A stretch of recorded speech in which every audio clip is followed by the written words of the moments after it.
সাধু বাবা, আমার ছেলের পরীক্ষা। ঠিক আছে, তোর ব্যাটার একটা পুজো করতে হবে। ঠিক আছে সাধু বাবা, করে দিন।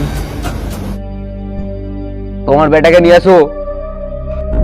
না, বাংলায় 100, ইংলিশে 100, ভূগোলে 100, ইতিহাসে 100।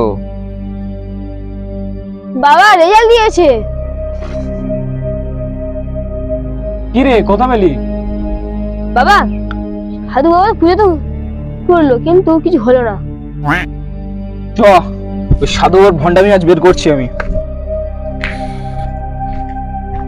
কথা 20, হ্যাঁ, ইংলিশে কথা 35, হ্যাঁ, এই এই এই পুজো করেছো তুমি, হ্যাঁ, ভূগোলে 35। বাবা আমাকে এবার পোপাট করে দিল। চলে আয়।